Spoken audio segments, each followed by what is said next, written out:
Hello बच्चों, let us read this question. This question says atomicity of an element is defined as the number of atoms of an element in its one molecule. For example, atomicity of helium N2O3 are 1, 2, 3 respectively. The atomicity can be determined by calculating experimental value of observed atomic mass and then dividing by its normal atomic mass. Atomic mass of a metal is obtained by Dulong-Petit's law. Atomic mass is the relative mass of atom of an element as compared to mass of one C12 atom. Average atomic mass of an element is due to the average of masses of its different isotopes. The specific heat of metal is 0.67 joule per gram. Its equivalent mass is 20. Its exact atomic mass is, और हमारे options हैं option A 46.33, option B 20, option C 40 और option D 22. सो इस question को solve करने के लिए हमें जो की कॉन्सेप्ट रिक्वायर्ड होगा वो है डुलोंग एंड पेटिट्स लॉ.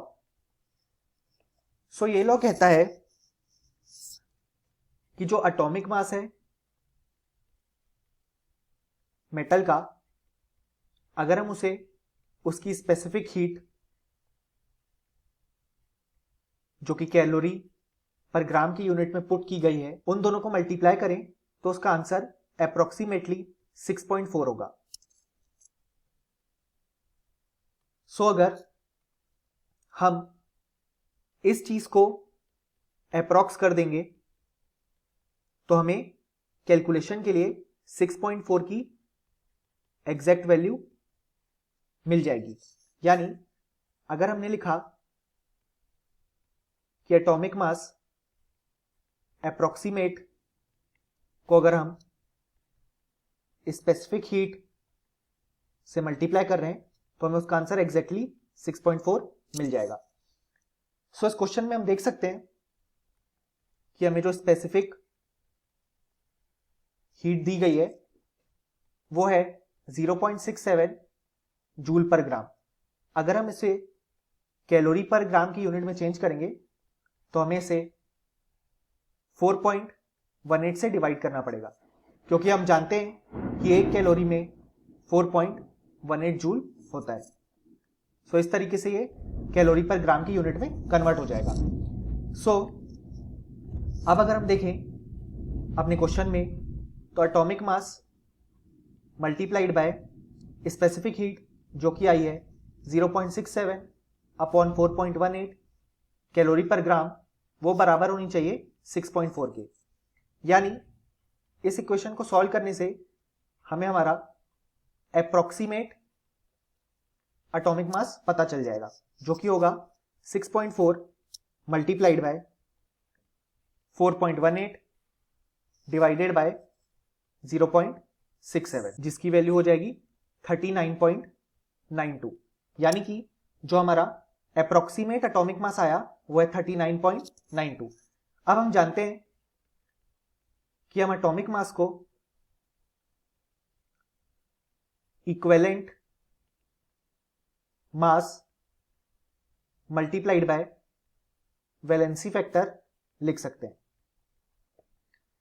क्योंकि हम जानते हैं कि जो इक्विवेलेंट मास होता है वो होता है atomic mass upon valency factor.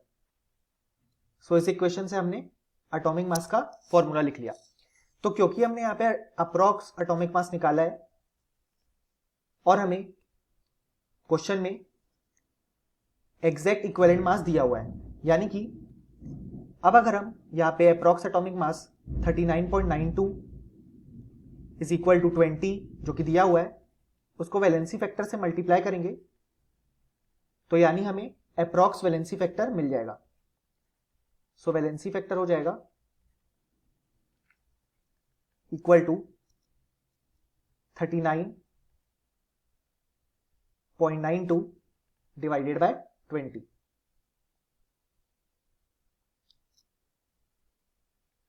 जिसका आंसर है 1.996।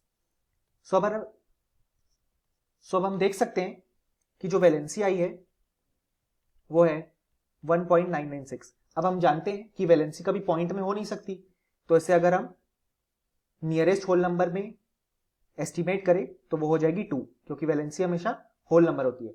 यानी कि अब हमें इस मेटल के लिए इक्विवेलेंट मास जो कि क्वेश्चन में दिया 20 वो भी पता चल गया, और उसकी एग्जैक्ट वैलेंसी 2 भी पता चल गई।